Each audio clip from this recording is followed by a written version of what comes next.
Seeking the lost, yes, kindly entreating, wanderers of the mountains astray, come unto me, his message repeating, words of the Master speaking today.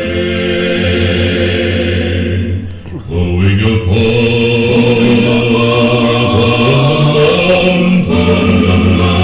bringing the wonder back again into the fold of my Redeemer, Jesus the Lamb for sinners slain.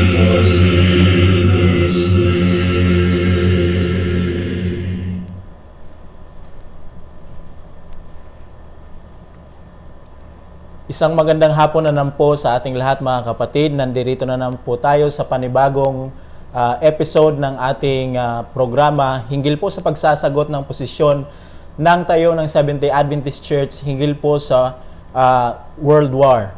At ngayon po ay bago po natin talakayin ang episode na ito kung saan atin po makikita kung ano po ang nangyari after the First World War doon sa Adventist sa Europe. Atin po munang hilingin si Brother Peter para po sa panalangin.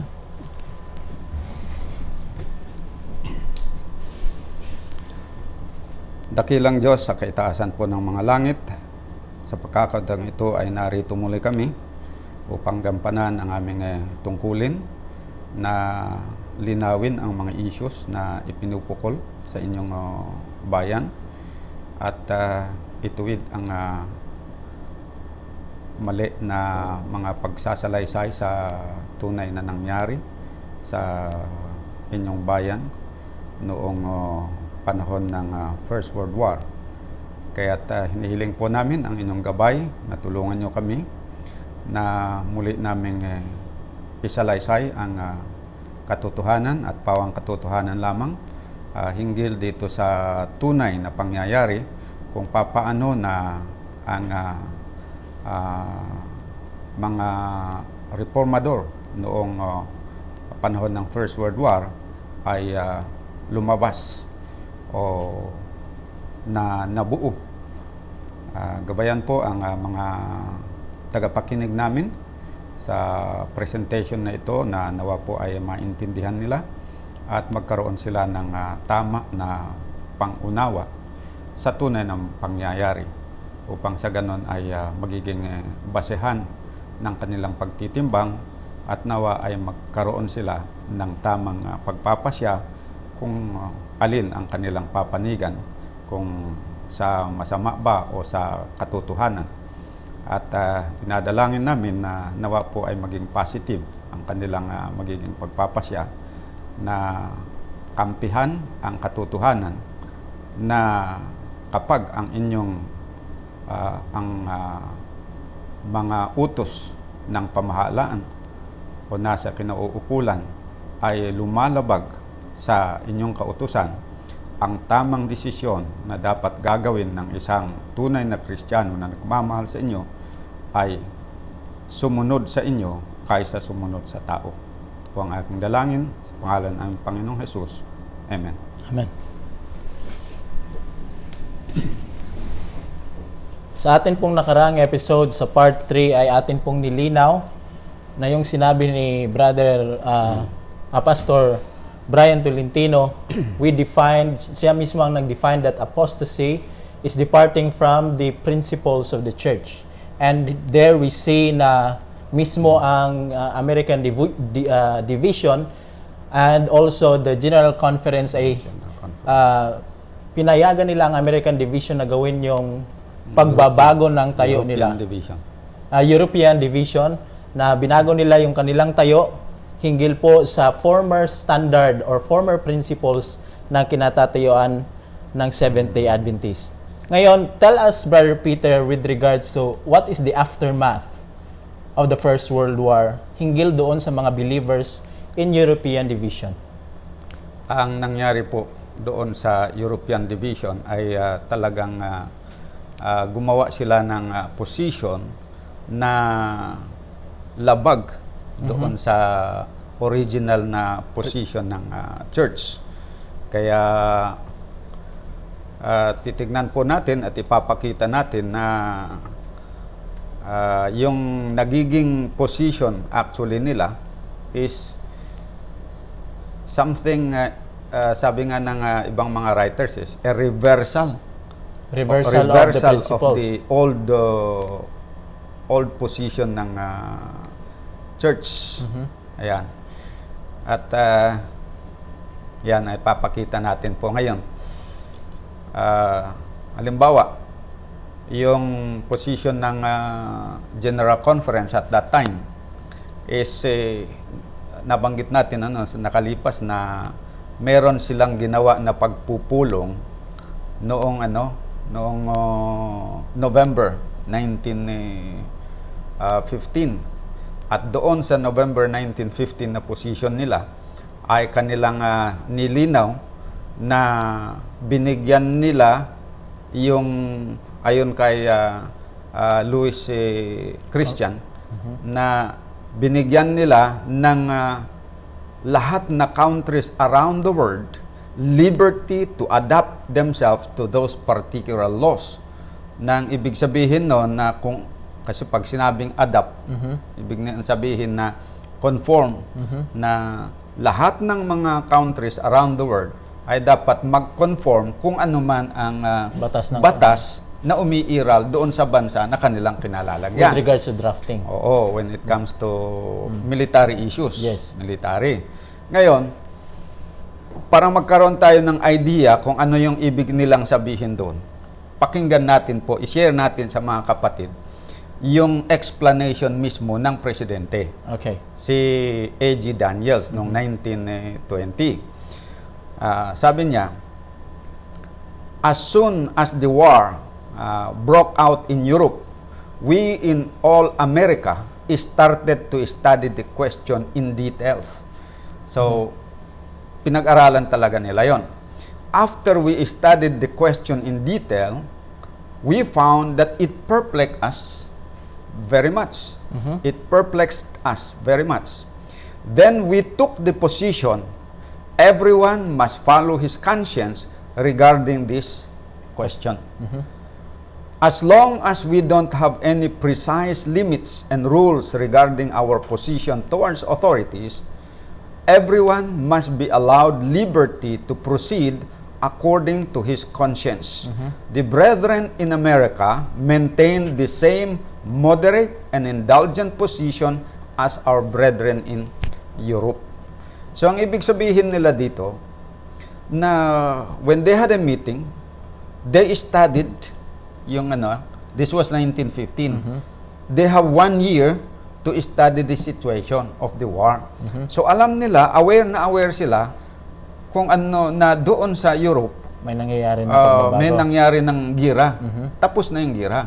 Alam din nila kung ano yung position na ginawa ng ng European Division, at nag-issue na sila ng sulat at noong August 2 na allowing the members to join the war. Ayan.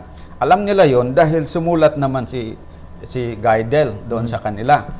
And at that time, during that meeting, yung European president na si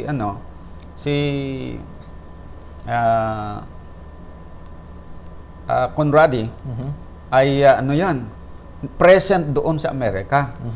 Ibig sabihin, although that was a war crisis, pero nakapunta siya.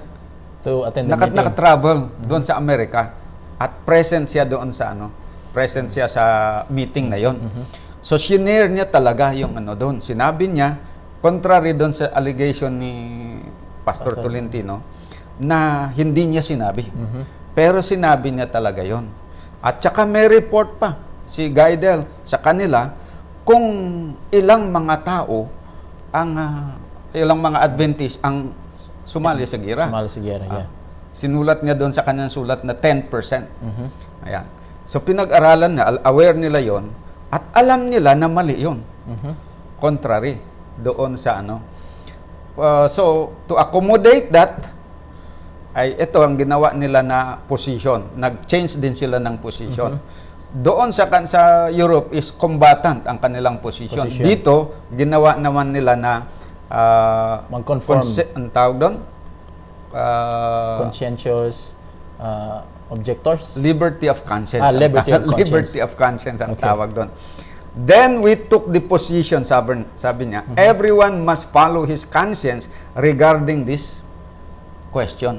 So, everyone must follow their conscience. So, if your conscience tells you to join the war, you join the war. If your conscience tells you not to join the war, don't join the war. Without any na hindi sila papakialaman ng church kung ano yung dikta ng konsyensya nila, the church will be out from disciplinary, walang stand ang church with regards to that. Pero it turned out na yung kanilang ito is parang lang ito, cover up lang. In practice, talagang combatant yung kanilang position. Ginawa lang ng ito para ipakita na parang tama yung kanilang ginagawa. Pero in practice, ay mapapakita natin mamaya na hindi nila tinayuan yung batay dito sa yung liberty of conscience. Yeah. Oo. Yan po ang nangyari doon. Ang ginawa nila sa General Conference level. Ngayon, gusto natin ipakita uli yung position ng European Division na combatant. Nabanggit ko kanina, pero gusto ko na basahin natin. No? Okay. Dito sa circular letter of Elder Gaidel, Secretary of the European Division, dated August 2, 1914, doon sa middle part, kasi short naman itong letter, sabi niya, we should do our military duties cheerfully whilst we are in service or being called to serve, so that the officers in charge will find us valiant and true soldiers who are ready to die for their homes, for our army, and for our country, fatherland. So yan po yung position ng European leaders. Yan. So ang masasabi ko dito, yung ginawa nila na pagbabago, katuparan ng hula, brother. Saan po nahula natin mababasa na nahula yung tinatawag na pangyayari na yon? Na magkakaroon ng pagbabago ng position. Sahin po natin dito, Great Controversy, page 608. Sabi dito, as the storm approaches, a large class who have professed faith in the third angel's message, but have not been sanctified through obedience to the truth, abandon their position and join the ranks of the opposition. So ito na yung tinatawag natin na-emphasize natin nung nakaraang video, that there is an abandonment of principles in those days. Inabandon nila yung original position nila doon sa with regards to military service, na sabi we cannot engage in this perplexing war. Tapos nung nag-decide yung committee, sa halip na banggitin yung perplexing war, generalize nila na hindi sila dapat sasama sa gira ang church. And na-confirm sa 2 times na General Conference delegation session. Yan. So, nangyari na what was predicted that, ano bang tawag doon? Merong a large class who have professed faith in the third angel's message.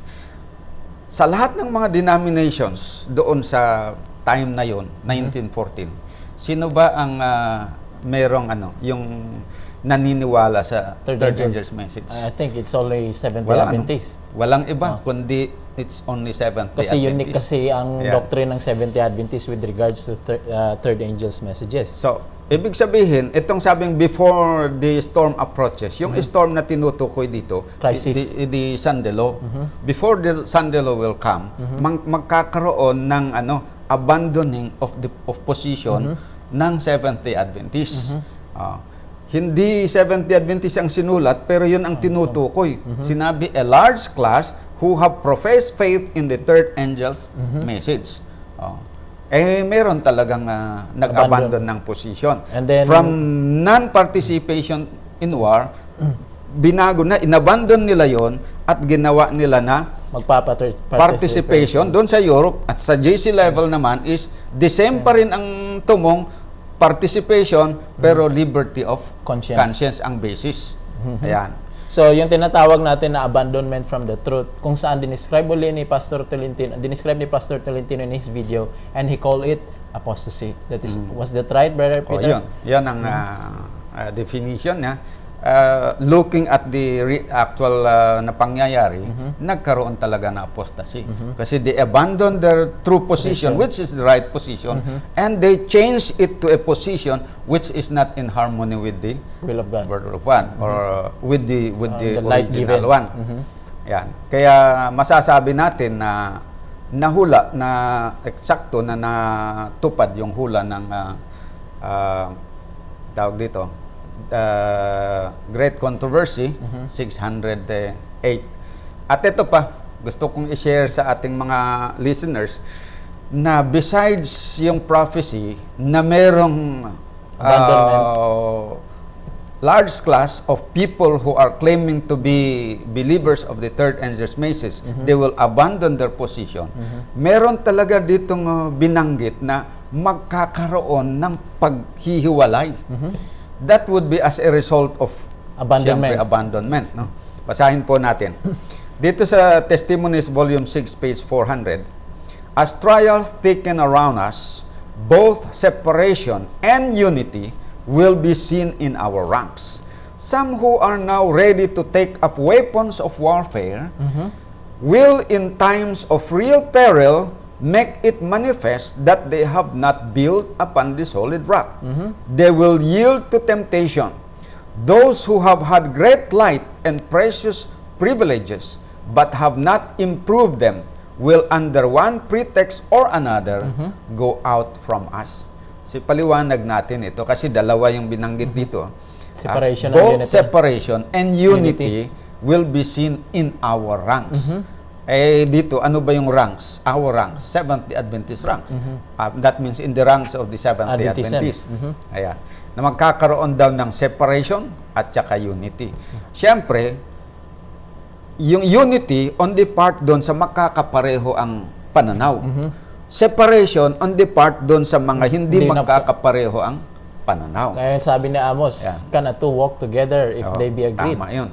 So, doon sa mga gusto na sabi dito, those who are ready to take up weapons of warfare, yung mga gusto talaga na sasali sa gira, yun ang magkakaisa sila. Yung mga ayaw, magkakaisa rin. But between these two camps, there would be separation. Yun yung sinasabi dito. And then, dinescribe dito, sa binasa po ninyo, Brother Peter, they will go out from us. That means, Sister White considered herself on the part of those who are faithful. Tama. Tama yun. Hindi naman ito yung going out from the organization. Going out from the truth. Yung original na position. Pag-abandon sa sa yung prinsipyo. Original na position na katotohanan, yung grupo na nakatayo doon, yung mga those who are ready to take up weapons of warfare, sila yung aalis doon sa position. Position ng katotohanan. Yan. So, ang hindi tinutukoy dito yung going out from the organizational separation. Structure. Hindi po. So, yan po ang nangyari noon na pagbabago ng katayuan o tayo doon sa position with regards to military service. Ayan. Ngayon, gusto nating i-share sa mga viewers natin kung ano ang nagiging result, kung natupad ba yung prediction na magkakaroon ng separation and unity. Ayan. So, ito po ang i-share natin. Actually, noong lumabas yung circular letter mula doon sa European Division na sinulat ni European Secretary na si Guy Dell, majority of the drafted Seventh-day Adventists in Europe, not only in Germany, in Europe, they joined the military as combatants and transgressed the 4th and 6th commandment without rebuke from the leaders. Bakit sabi natin na the whole Europe? Kasi yun yung yung letter na yon giving liberty for the members na madraft na sasali sa AGIRA, at kahit pa yung hindi madraft, kasi sa Europe hindi lang naman meron yung tinatawag niya neutral countries na kung saan hindi sila kasing ka-stricto doon sa Germany. Sa Germany kasi, there is no provision sa kanilang constitution na meron bagang merong consensus objectors na merong exempted. Dapat Lahat talaga yan. Pero in other countries, mayroon exception. Kaya lang, yun na nga, na yung sulat na yun kasi, European division yan European division-wide. Hindi lang naman para doon sa Germany. So kahit doon sa mga neutral countries, nung tinanggap nila yon, kahit hindi pa sila, hindi compulsory yung drafting, ay nag-volunteer na sila. Kasi pwede na. Kasi pwede na. Liberty of conscience. Ayon na doon sa Sa konsensya. conscience. At saka hindi nila sinabi doon na based on your conscience, yung sa sulat. Talagang yung in-endorse. Talagang sabi na punta kayo. You must join. Hindi pwede yung hindi kayo mag-join. Ayan. So yung pagdating doon, siyempre pinaliwanag ng mga leaders, ay majority talaga ang pumunta. Ngayon, hindi naman natin sinasabi na ito is parang kwentong kutsero lang, no? Ito ay talagang sila din ang nagsabi. Okay, basahin natin, So we will weigh this by evidences na by makikita evidence. natin. Papakita natin na itong sinasabi natin, hindi nga nagmumula sa atin Kundi nagmumula sa kanilang dokumento. Kanilang declaration mismo. Okay. Dito, basahin natin yung meron silang sinulat na The History of the Advent Movement in Germany. Ito po ay sinulat ng isang nangangalang Jacob Michael Platt. Ayan. So, doon sa page 256 to 258, ganito po ang mababasa.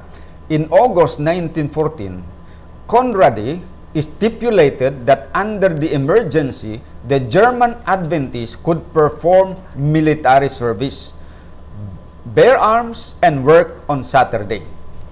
This pledge to the German government was a complete reversal of the historic position of the denomination. An overwhelming majority of the members of the church accepted the position of Conradi and Schubert. Ayan.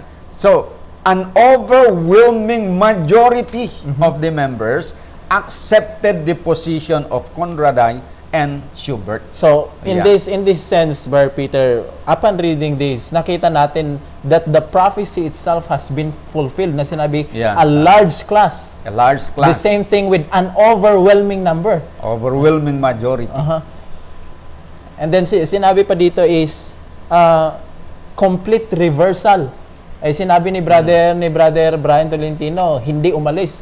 But their document says a complete reversal of the historic stand or position of the denomination. Okay. Ngayon, tignan natin, sa Germany lang sa Germany lang. Anong sabi nila sa Germany? More than 2,000 Seventh-day Adventists, including scores of missionaries, were among the millions of soldiers in the German army from 1914 to 1918. This number represented about 10% of the total Adventist membership in Germany. 10%. Germany alone. Many, including ministers, performed combat duty without apparent twinge of conscience. The action of their religious leaders had made it easy for them to violate their previous convictions. So, yun yung nangyari doon na hindi totoo yung sabi nila, okay naman, pumunta doon, pero doon daw sa non-combatant, doon sa But then here, sinabi na talagang combat duty. Combatant talaga sila. Although, hindi na din maikakaila na meron ding nakalagay sa medical lines or sa non-combatant. Pero, ayon sa report, lang yon yung very rare na ganun. Very Minority rare na or merong very seldom lang na Oo. gano'n ang nangyari. Ang talagang majority doon sa mga napunta ay doon talaga sa combatant Combatants. inilagay. Ayan. Okay, so ito yung report, another report, yung kaninang binasa natin doon sa sinulat ni Michael Jacob Platts. Platt. Okay. Ito naman yung report mismo ni Guidel, yung Secretary ng ng Division. European Division. Sinulat niya kay W.C. White. Okay, noong this is dated August 16, 1914. Remember na August 2 yung yung circular letter. August 16 nag-send kaagad ng sulat doon sa Amerika. Sabi niya, here in Germany, about 2,000 of our brethren had to join the army. Among them, quite a number of conference presidents, ministers, Wow. and colporteurs. Frontliners. Yeah. All of our brethren in Hamburg that had to join the army had a special meeting, both elders presiding. Ayan. Kaya, kung mabalikan natin yung kanina, yung sabi ni Jacob Platt, the action of the religious leaders had made it easy for them to violate their previous conviction. In other words, yung mga members, prior to the war, merong lumabas na Sabbath school lesson. Doon sa Sabbath school lesson, ay nataon na yung lesson is about War. the law of God. At doon lininaw nila na going to war is a Against. violation of our principle. Kaya when there is a law of the land that conflict with the law of God, we would rather obey God than man. Than man. Ngayon, yun yung previous conviction nila. But when Yung the crisis war came, tinanggap nila dumating itong new position, mas dahil doon sa mga leaders nila, sinunod na nila ito. Amakan mo naman, presidente ng mga conferences, siya mangunguna na pupunta doon, brother. Oo. So, mas iisipin siguro ng mga membro na mas matagal na sila sa pananampalataya, mas alam nila, kaya di susunod na lang din kami sa kanila. Ganon kalimitan ang nangyayari. Yun. Kung sila lang sana kung walang intervention ang mga leaders, kung basta nanahimik lang sana yung mga leaders, siguro mas maganda pa yung result. Mas marami siguro hindi sumama. Pero with the decision of the leaders, ngayon, yung hindi sana sasama, sumama na lang. Based on their loyalty to the church organization and their faith in the leaders. Ganon yung nangyari. Kasi malakas naman talaga ang impluensya ng leader sa isang At organisasyon. tama, inacknowledge nga nito ni Michael Platt, the action of the religious leaders, sabi niya, had made it easy for them to violate their previous conviction. Kaya tama na naman, natupad yung sabi ng Patriarchs and Prophets 4:5-4, na sabi, the rulers and the leading men were among the first to transgress, and so many of the people were guilty that the apostasy became national. So when the leader will be the one to start, Brother Peter, ang sabi na, ito ba yung ibig sabihin ng Spirit of Prophecy na pag ang leaders yung mangunguna, ang mangyayari is national apostasy? Yun. Susunod yung mga members, magkakaroon na ng national apostasy doon. Kasi pinangunahan ng mga leaders eh. Pero kung ang apostasy ay manggagaling dito sa grassroots, sa baba, mahirap. Kasi masusuppress eh. Mas authoritative kasi ang leader kaysa doon. Kung manggagaling dito, mahirap na ma-influensyahan niya ang leadership. Pero pag nandito, manggagaling yung pagbabago, ay mas madaling ma-influensyahan yung nasa baba. So sa case ng Israel, yung mga leaders ang nanguna sa apostasy, kaya't nagiging national na yung apostasy kasi sumunod na yung mga members. Pero dito sa sa Germany, naging national, pero hindi naging national lang. Kasi hindi lang naman Germany. It's not only one nation involved. Imagine yung buong Europe yun, buong Europe, and there were 16 countries based on historical record na nangyari yun, na marami talagang sumama sa gira. So ano pong nangyari, Brother Peter, doon sa mga they refuse to bear arms? Okay. What happened to those people? Anong nangyari sa kanya? At anong nangyari sa church relationship nila sa Adventism? Okay, unang-una, siyempre kung merong majority, Merong minority. kung majority yung nag-adapt, big sabihin may minority na hindi nag-adapt doon sa hindi sumunod. So actually, yung minority of the drafted SDAs, they refused to join the military. Therefore, they were put to prison, ganyan, and some of them were killed. Wow. Okay. So basahin natin yung historical account. Dito pa rin sa The History of the Advent Movement in Germany, page 274 at saka 258. Okay. There were no members of the Seventh-day Adventist Church who refused induction into the army on grounds of conscience. There were several, however, from the Reform group of Adventists who refused induction. And in some cases, they went into hiding to escape army service. Most of them were apprehended and court-martialed. Wow. Ito yung minority. About 2% of the membership condemned Conrad's stand and refused to abide by it. Ayan. So, this is ang setting nito sa hindi sa sa entire Europe. Ito ay sa sa Germany lang ito na account. So, pero ang sabi dito, doon daw sa mga nagpunta sa gira, hindi sila nagpunta ay hindi ata yun. There were no members of the Seventh-day Adventist Church who refused induction into the army on grounds of conscience. Wala daw yung nag-refuse because of conscience. Doon sa mga Adventists, referring to those majority, ang nag-refuse lang yung minority. Kaya sabi niya, there were several, however, from the Reform group of Adventists. Ang tawag nila dito, Reform group of Adventists. Reform. Actually, they were reformers inside nung araw They were reformers inside the Adventist Church. Reform-minded na sila kasi previous to the war, talagang sila, reform-minded. Previous to bago pa yung war, ay meron na talaga yung ang concept na talaga sila, pwedeng sumali sa gira.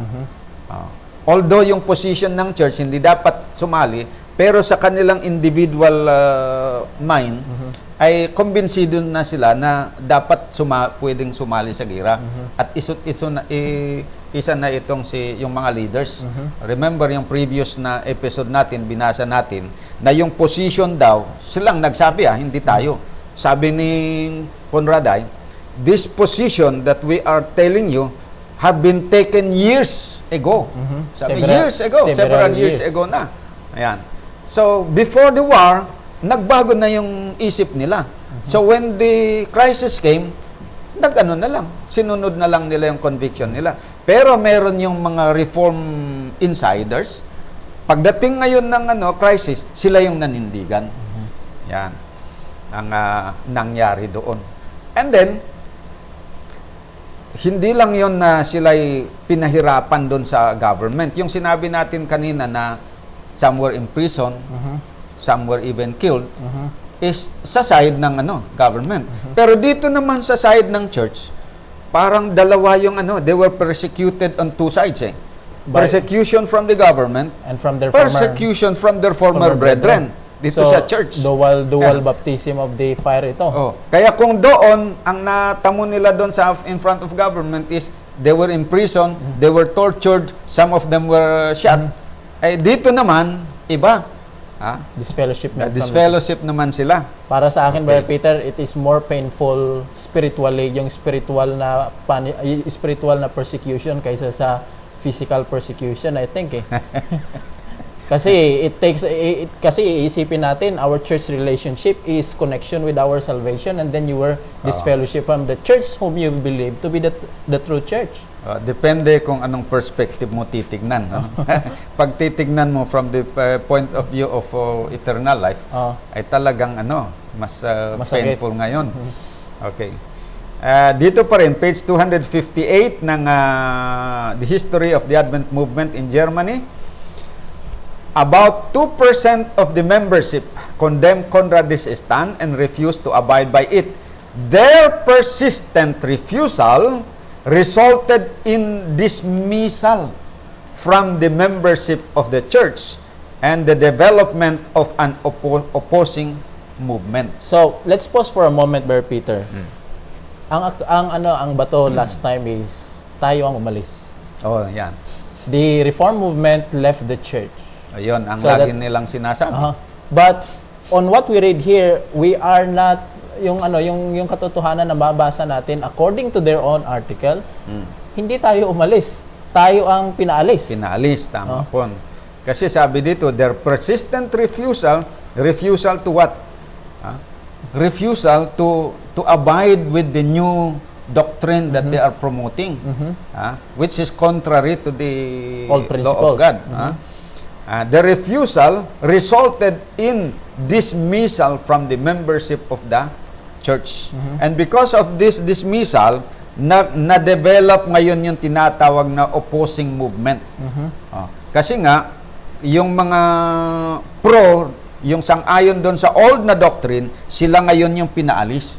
Yung sumang-ayon dito sa new doctrine, sila yung nanatili. Wow. So itong mga sumang-ayon sa paglabag, sila yung nanatili sa church. Yung sumusunod sa original doctrine, sila yung tinanggal. So nagkaroon ngayon ng opposing movement. At ito ngayon na mga lumalabag na pumayag sa paglabag at na tumatayo dito sa new position, na combatant position. Ang accusation nila doon sa sa tiniwalag nila, opposition. But it's quite interesting. Opposition movement. Yeah. It's quite interesting, Brother Peter, doon sa letter ni Guy Dale. And they say that they have a liberty of conscience. So, liberty of conscience is to choose what you want during that crisis. Now, it seems like sa panahon na ito, when they disfellowship those group of people, 2%, I think the liberty of conscience is not practiced out there. O, yung liberty of conscience kasi ay yung sa General Conference na point of view. Pero sa kanila, sa Germany, they went beyond liberty of conscience. Nag-issue sila ng liberty to transgress. Liberty to join the army. Now, what I mean is, yung yung kasi liberty of conscience, hahayaan tayo. Oo. So, they choose na, yung mga ayaw sumali, they choose na hindi sumali. So, sana, pinanatili sila sa church, kasali yun ang hindi sumunod sa prinsipyo kasi hindi dapat sila disfellowship kasi hindi liberty of conscience yun eh. Liberty of conscience kasi hayaan mo kung ano yung gagawin ng tao. So, kung titingnan natin from the point of view of the General Conference, etong mga opposition, hindi sila dapat na hindi sila dapat na ma-disfellowship. Kasi Bakit? liberty of conscience nga Kasi nga, sabi ng doctrine ng liberty of conscience, each is to follow their own conscience with this matter. So, ibig sabihin, if you chose to go, you take responsibility for your action. Responsible ka doon. So, kung pupunta ka. Kung ayaw mo, you take responsibility yun.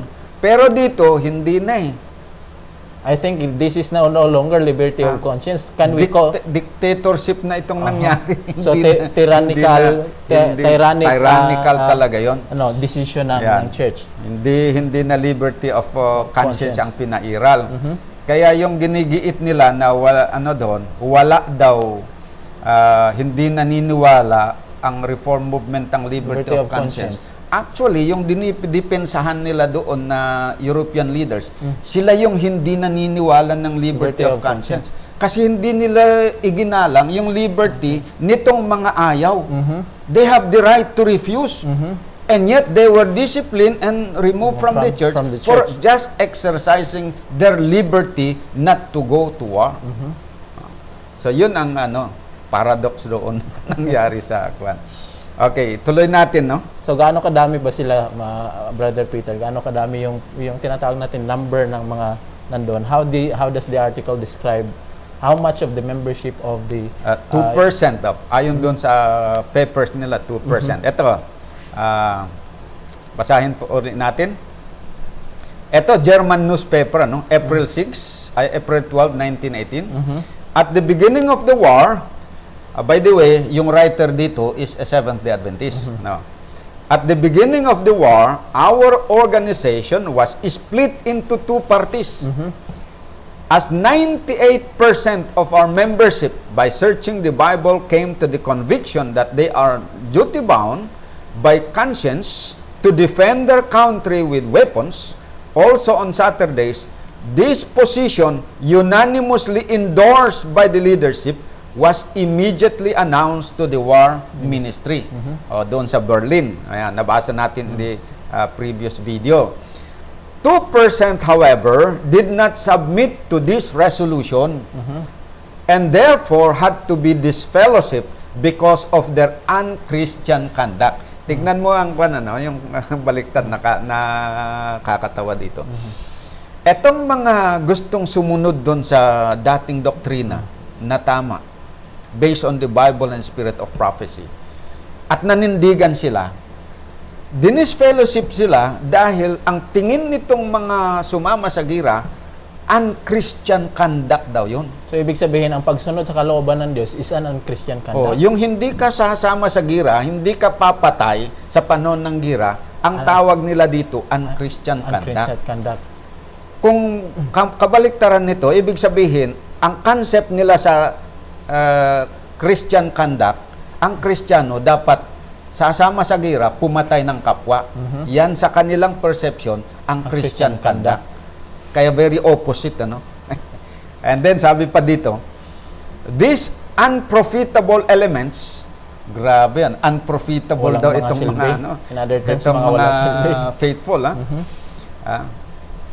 set themselves up as preachers and with little results sought to make converts to their propaganda of foolish ideas. Wow. Ano daw ang tawag nila doon sa idea na huwag dapat sasama sa gira?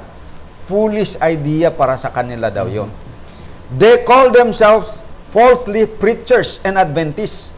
Tinawag daw nila ang kanilang sarili na preachers and Adventists. Pero sa tingin nila, nitong mga sumasama sa gira, false claim daw yun. Hindi sila totoong preacher, hindi sila totoong Adventist.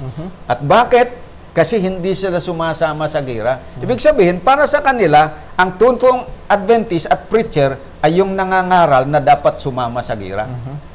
Let our viewers decide kung alin doon talaga ang tama. Okay.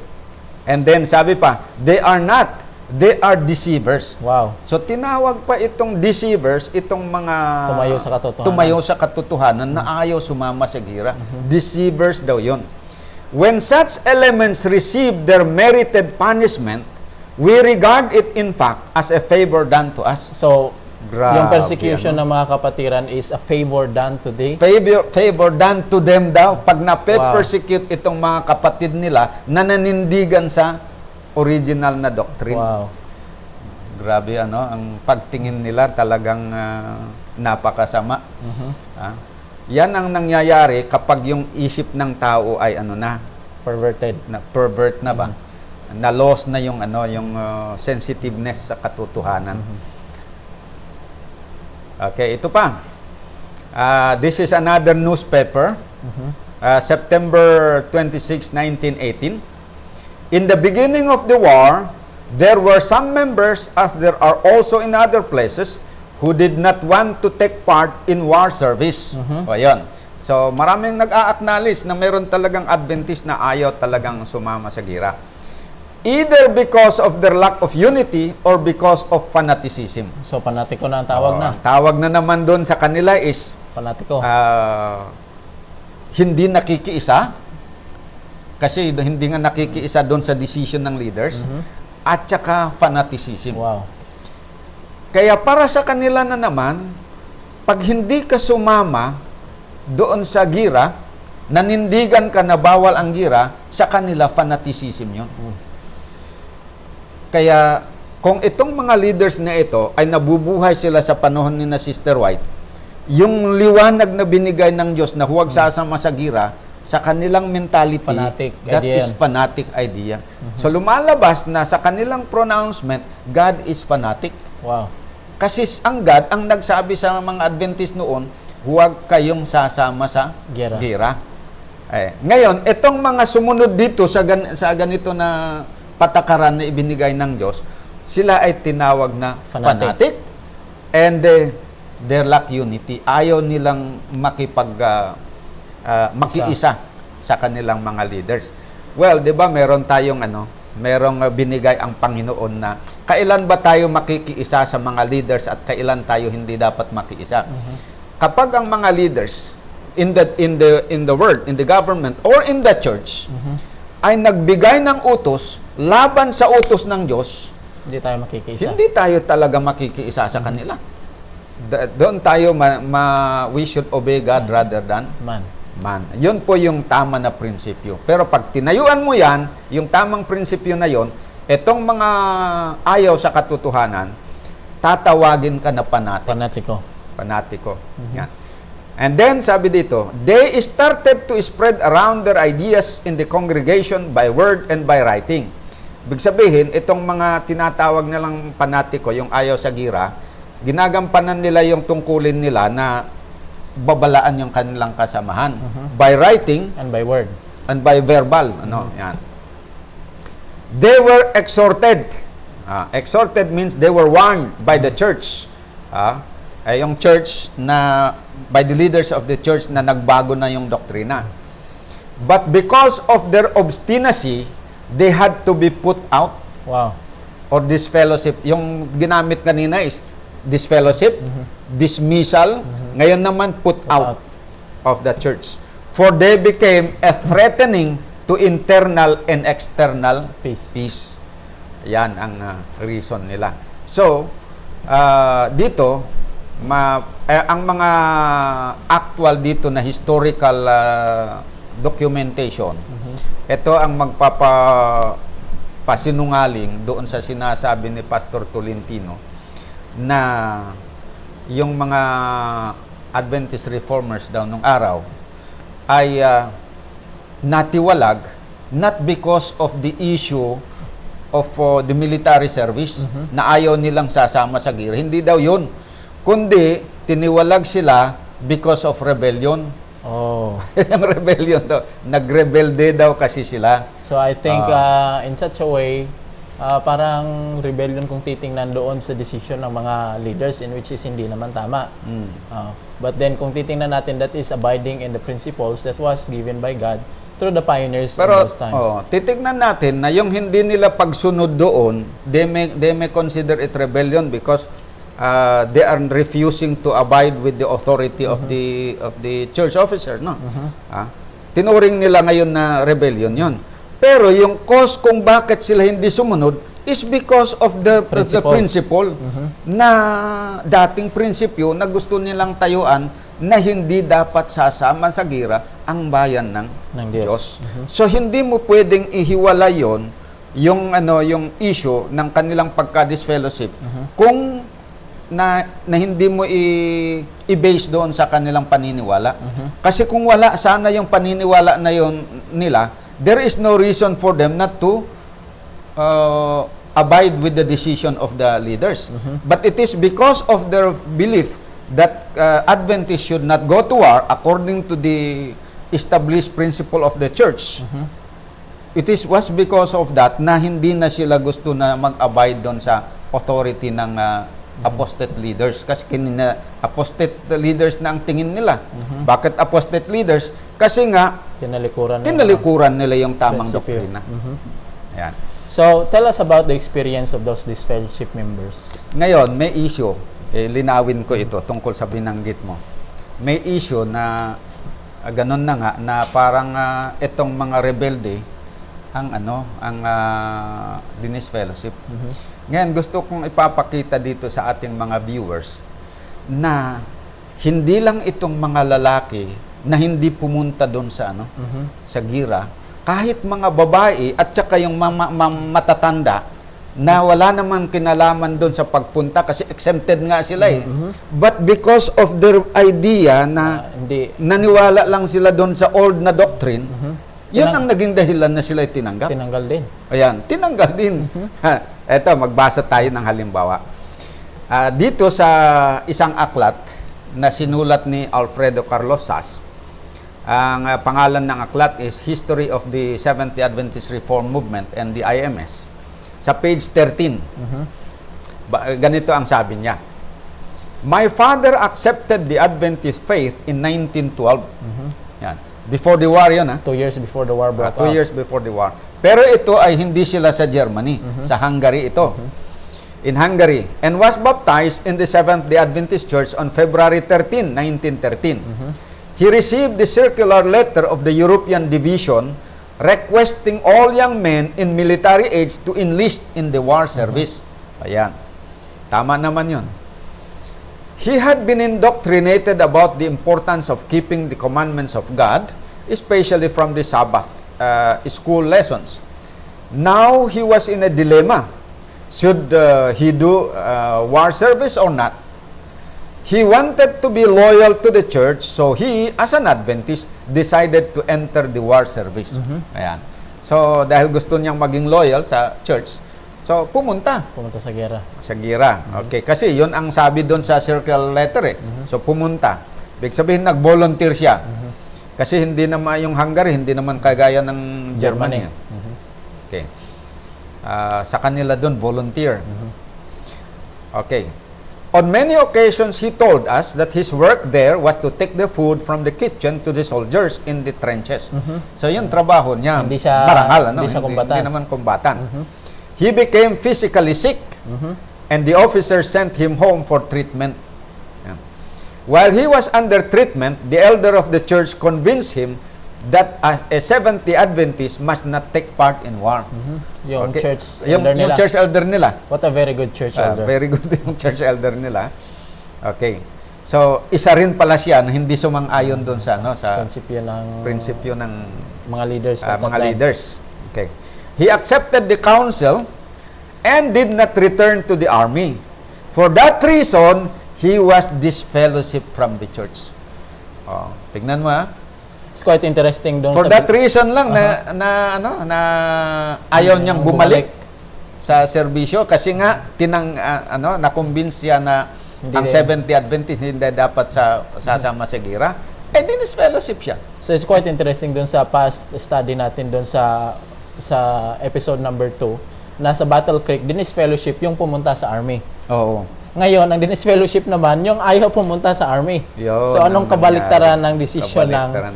At Ibig saka sabihin, nagkaroon talaga ng pagbabago yung Seventh-day Adventist. May transformation na nangyari. Yung characteristic ng Adventist nung una, ay hindi na nakikita dito sa bago. Ayan. So, basahin pa natin. Tuloy ng kwento. Iba naman yung other members. There were other faithful members who did not agree with the decision of the division, and they were also disfellowship. Hindi yan yung pumunta sa army pero hindi lang mag-agree. Hindi lang nag-agree. Ordinary church members yan. Dinisfellowship sila just because they disagree with the European leaders. Kaya maalala ko yung kwento ni Brian Tolentino na dito daw sa Reform Movement, nagtitiwalag daw na walang due process. Walang due process. Basta nag-disfellowship lang na walang due process.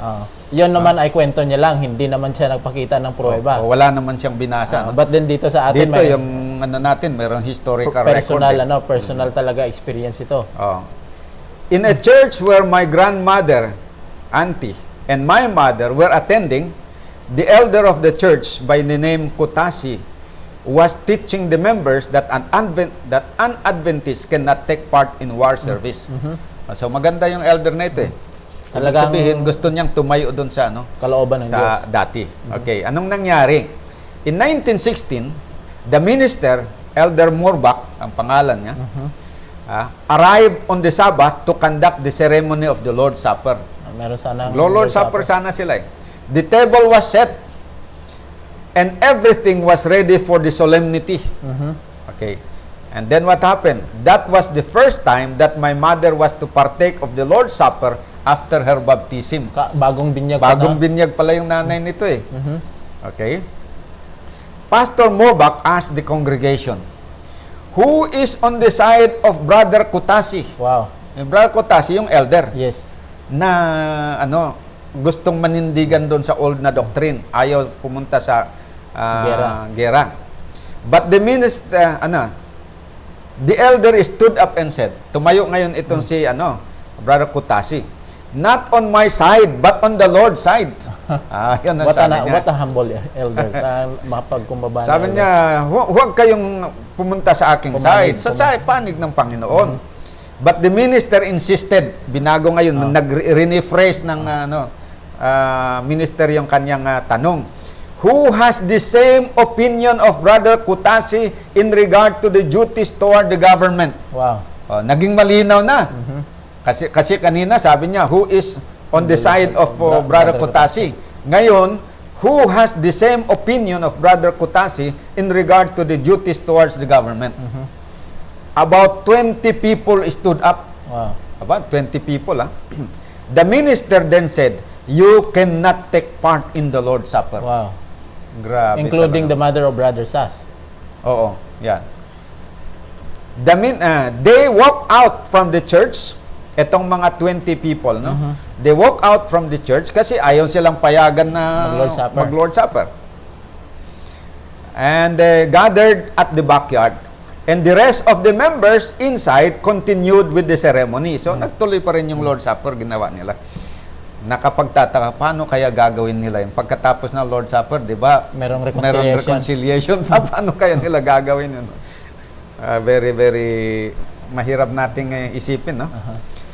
Elder Kutasi invited this to come to his home to have worship hour there. Siyempre, itong mga lumabas na hindi sumama sa members naman niya yun. Siya yung elder eh. Di inimbitan niya doon sa kanyang bahay, doon na lang sila mag-worship.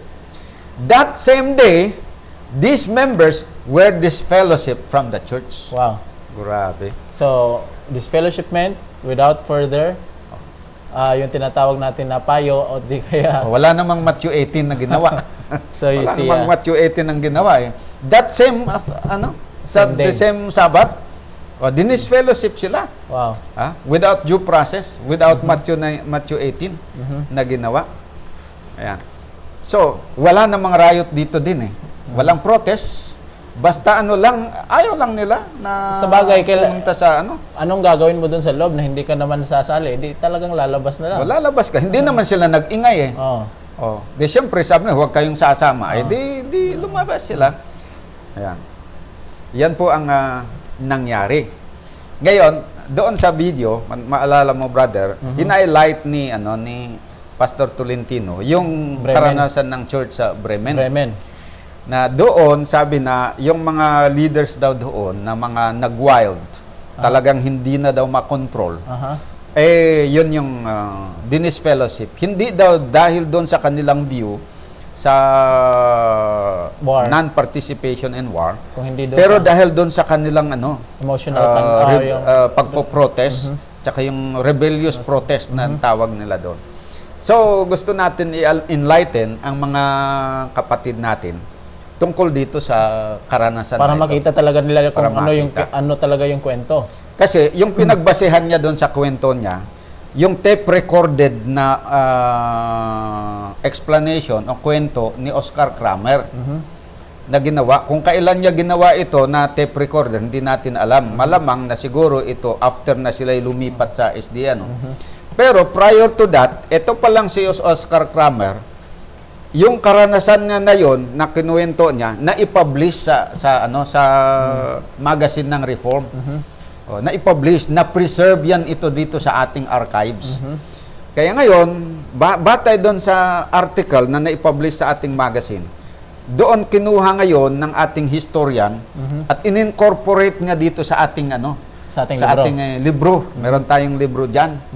Siguro papakita natin yung aklat sa mga kapatid mamaya.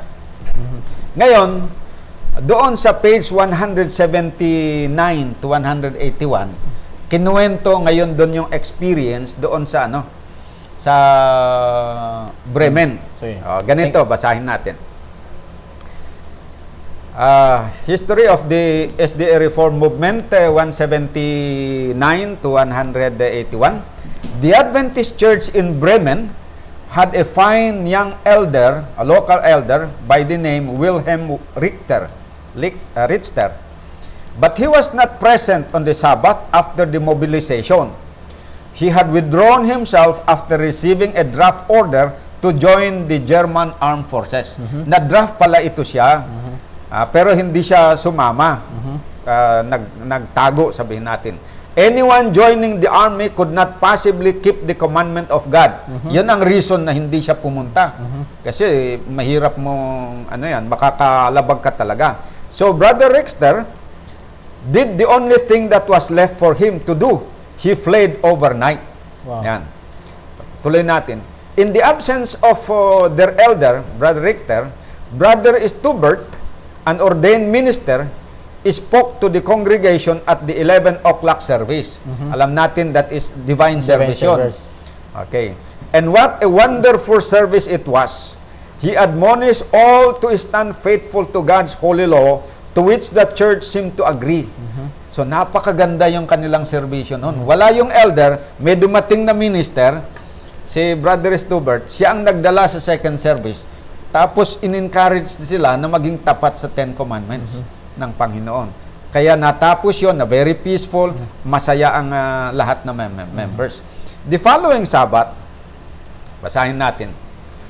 When Elder Stubert spoke to them again the following Sabbath, wala na naman yung elder kasi So, ito ngayon. Siya na ulit. Things had visibly changed. Wow. But not for the better. Wow. Bakit? Tuloy natin. In a rather reluctant voice, he turned to the Old Testament stories of warfare in the time of Israel, trying to excuse and defend the waging war and the involvement of God's people in it. Yung nangyayari noon na war. For a moment, the conscientious members, true Adventists, sat horrified as they tried to entrench himself,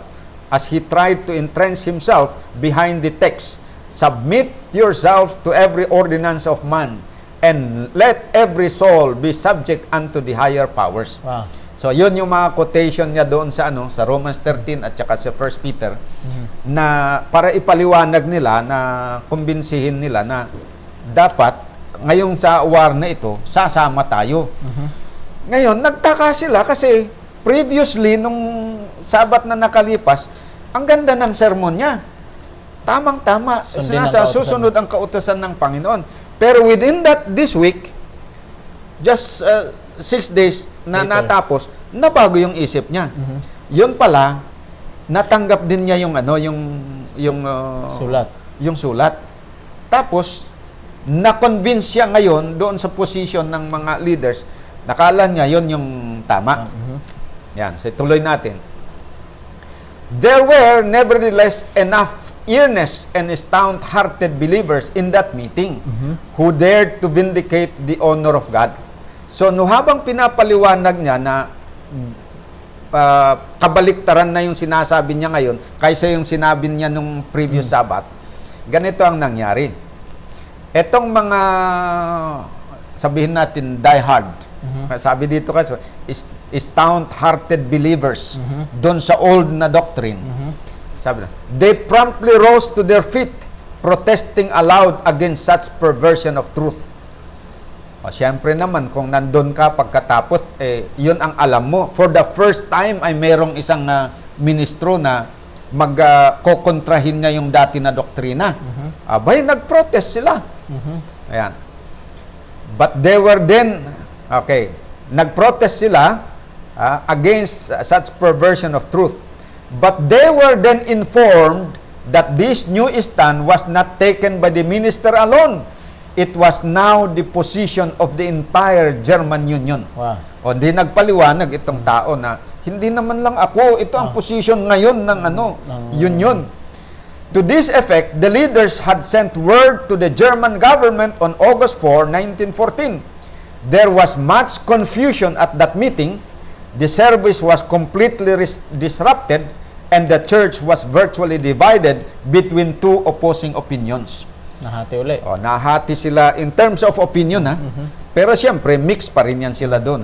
Kaya lang, in terms of opinion, nahati ang opinion. Kasi, meron na yung pumanig doon sa, sa new position, meron yung pumanig sa old na position. So, makikita natin na talagang may pagbabago sa position o doctrine ng SDA Church. Kasi kung walang pagbabago, there could be no division, di ba? There is no reason for division. Kung siya pa rin.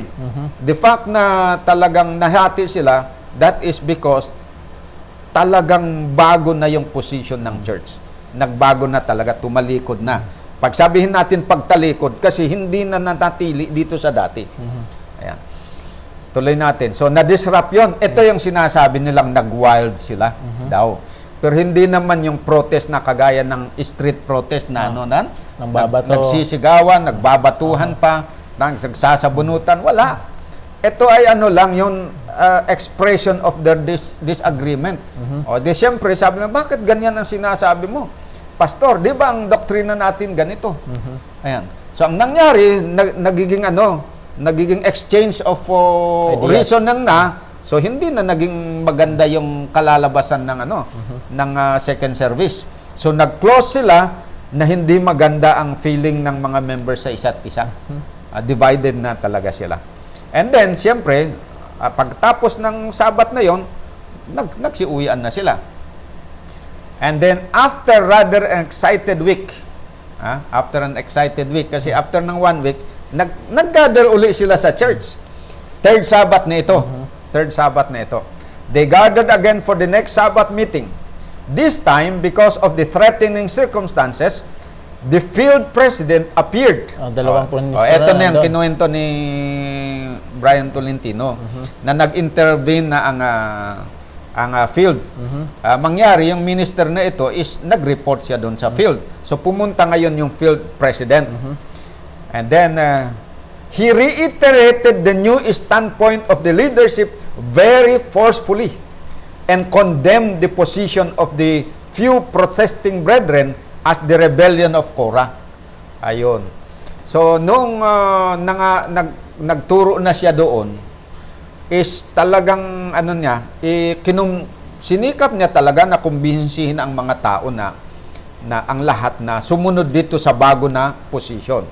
Ngayon, etong mga ayaw sumunod, ihinalin tulad niya yung hindi nila pagsunod doon sa rebellion ni Korah. Ayan. Na para bang yung siyang Korah, they are rebelling against the authority of Moses. So ito ngayon na mga faithful doon sa old na doctrine, they are rebelling against the authority of the division and the union. Yun ang nangyari doon. Which you may call that in reality, that is rebellion against their authority. Pero that is justified. Bakit?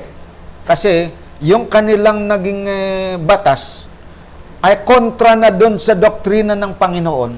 Kaya't ano ba yung itong mga faithful na ito, they were just acting according to the teaching of the Adventist Church. Na yung original teaching? We are to obey the government and even church authorities only as far as they are in harmony with the law of God. Pag in conflict na? When they come in conflict with the law of God, we would rather obey God than man. So, talagang we will always be accused of rebellion. Talaga yun. Because of this position. Ayan. So, they were accused of rebellion. So, may point din si Brian na sinasabi nila na they were this fellowship because of rebellion. The fact na they are not submitting themselves to the authority of the higher office of the church. But they are submitting rather to the authority of God rather than man. Okay, so yun yung nangyari. Pero hindi mo maihihiwalay ito yung kanilang disobedience doon sa issue ng non-military. Kasi yun ang dahilan kung bakit hindi sila sumunod naging rebellion sila doon sa authority ng church because of their faithfulness to the original teaching not to go to war. Yun naman ang pinakabasehan. And for that reason, they were condemned. Pero kung hiwala yun, there is no rebellion na issue. Ayan ang nangyari. So, anong nangyari nun nung Sabat na yon? After that, na dineclare nila na yung mga ayaw, kasi identified na nila kung sino yung mga yung mga ayaw. Previous Sabat kasi, Nakita na. di ba nakita na kung sino yung sang-ayon, sino yung hindi.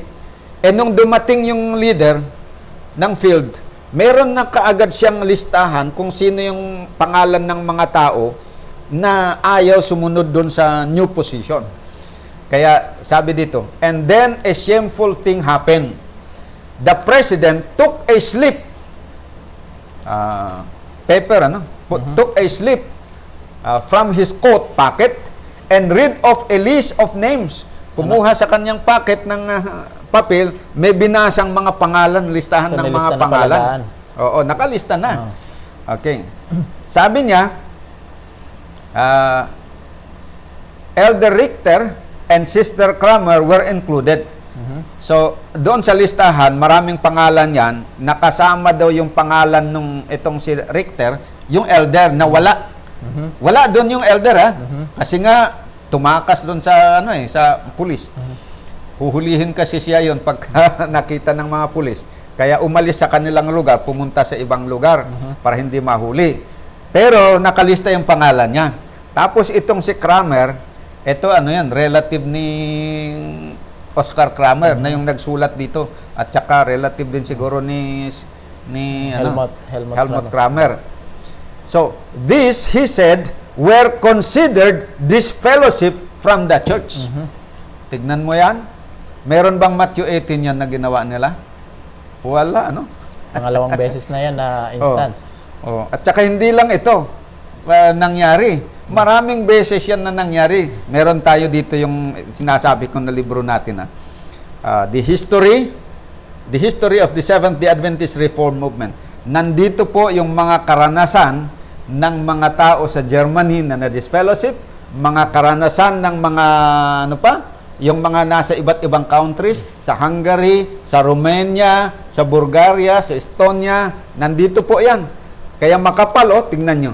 Makapal yan dahil nandito yung mga karanasan. May mga picture pa kung sinong tao niyan na may karanasan na ganyan. Kaya meron tayong mga na-preserve natin yung history ng ating mga tao. Kaya kung sasabihin nila na ang disfellowshipment ay nangyari lang doon sa Bremen, nagkakamali sila. Dahil meron po tayong record doon sa mga iba't ibang churches na kung saan nangyari yung disfellowshipment sa buong Europe po yan. Not only in Germany. Ayan po. At sabi dito, at this point, nung nag-announce na disfellowship na daw itong ilang tao na disfellowship, kasama itong dalawa, si Sister Kramer at saka si Elder Richter. At this point, there was much crying and heart-rending anguish.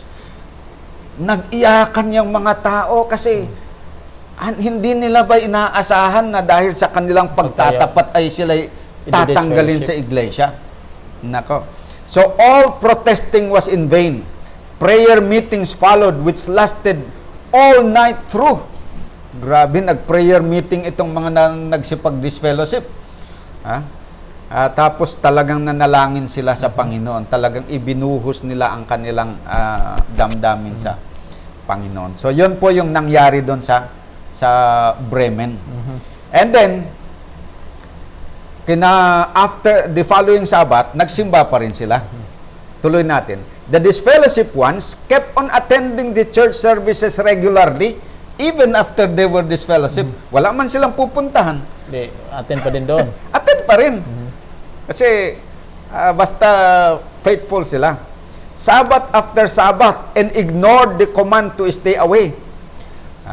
Sabi nila, wala na kayo, hindi na kayo membro, pero dating pa rin sila. Tinataboy pala sila. Their tithes and offerings were still faithfully sent to the Hamburg's office. Nagpapadala pa rin sila ng kanilang tithes and offerings.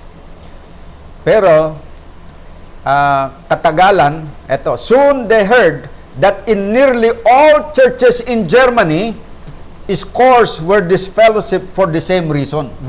Nagkakabalitaan kasi habang tumatagal na, nababalitaan na nila na hindi lang kayo dito ang may nakaranas na ganyan. Lahat dito sa buong Germany, lahat ng local churches, merong mga yan, may mga na disfellowship. Tapos meron pa yung entire church dinisolve nila. Kasi majority yun mababasa nyo dito yung karanasan. Yung may isang church na dinisolve talaga. Ayan. Tapos yung kakaunti, kasi majority, di ba ang rule ng dissolution is pag majority yung yung hindi sumusunod sa yun ang time na ma-dissolve. Dinisolve. Tapos yung minority na payag sa kanila, sila yung reorganize. Ayan. So yun po ang nangyari. Na-disfellowship sila despite the fact nagpo-protest. Okay. The church at Koblenz was completely turned out. Elder and all for opposing the new position of the church. Completely itong sa church sa Koblenz talagang lahat. Entire church talaga na disbanded ang church. Na-disband yung church. Ano ang reason? For opposing the position of the leaders. Wow. Yung apostate position nila. Inopose nila yon. Yun ang rason kung bakit sila ay natiwalag. Ayan. Then the faithful few heard that the same thing had occurred in Austria. Tingnan natin So hindi lang sa Hungary. Nung tumagal, nalalaman nila na kahit sa Austria, Hungary, Bulgaria, and in Romania, and Russia, and in other places, ang dami palang mga na-disfellowship. Hundreds had been disconnected there also for no other reason than the protest against open violation of the law of God. Even in neutral countries, a number of members were taken off the church records for sympathizing with the faithful few. Kaya yan po ang nangyari. And then turn out, doon sa survey after the war, nalaman na hindi lang pala sa 5 country, 10 country, pero doon sa statistics, ito, nangyari pala ito sa 16 countries in Europe. Austria, Bulgaria, Czechoslovakia, Denmark, Estonia, France, Germany, Great Britain, Holland, Hungary, Poland, Romania, Russia, Sweden, Switzerland, and Yugoslavia. Dito sa 16 countries na ito, nangyari yung pagtitiwalag doon sa mga tapat. And alam nyo, nung nagkaroon sila ng survey doon sa mga doon sa mga tiniwalag, yung tiniwalag na gustong sasama dito, puwera yung tiniwalag. Meron kasi yung mga grupo ng tiniwalag na iba ding mga grupo nila. Iba din yung mga panatiko din yun. Pero ina-identify ng mga SDA na parang dito sa atin kahit hindi naman. Okay. May mga more or less 4,000 within Europe. 4,000 individuals. Members, individual. Yung mga survivor, puwera yung mga namatay. Okay. And ito yung mga nagiging nucleus para ma-organize ang Seventh-day Adventist Reform Movement. So nung na-organize ang Seventh-day Adventist Reform Movement noong 1925, about 4,500 members ang doon. Very close doon sa nung na-organize ang Seventh-day Adventist Church noong 1863, mga 3,500 members yan. Halos pare-pareho lang statistics. So upon looking all these evidences, Brother Peter, now we can see that pinakita natin ang buong anggulo ng elepante. Hindi lang po ang buntot. Oo. And dear viewers, you already saw the evidences that we put in. You can search it for yourself to see if it's true or not. But the only thing we could show you is the truth. And upon looking upon all these evidences, I hope you will be convinced that it is not the Seventh-day Adventist Reform Movement who left the principles in those times, but the Seventh-day Adventist Church. And upon ang nangyari dito is, hindi po ang SDARM ang umalis, but they were disfellowship from their beloved church simply because they wanted to obey God. And I hope You will see the true evidence, you will see the true light, and for yourself decide to which church are you going? To the one who will defend the truth or the one who will change the truth into a lie? At bahala na rin kayong mga kapatid kung ituturing nyo ba na talagang panatiko o rebellion itong mga reform. Panatiko ba talaga yung pagtatayo nila na huwag silang sasama sa gira? Pagtayo nila sa old na doctrine, panatiko ba yun? O rebellion ba na unjustified ba yung yung kanilang ginawa na hindi sumunod doon sa authority ng mga leaders na nagtuturo ng paglabag? Ay, nasa inyo na po yun kung alin ang paniniwalaan nyo dyan. I remember again, I will repeat it again, sinabi ni mismo ni Brother Brian Tolentino, apostasy is departing from the principle. Tama. Now you see the evidence, you decide who departs from the principle. May the Lord bless us and keep us, enlighten our minds and our hearts, so that we may know what is the truth and where is our feet standing, on the eternal truth or on the sinking sand of lies. May the Lord bless us and keep us, but before we are close, we are inviting you for a prayer.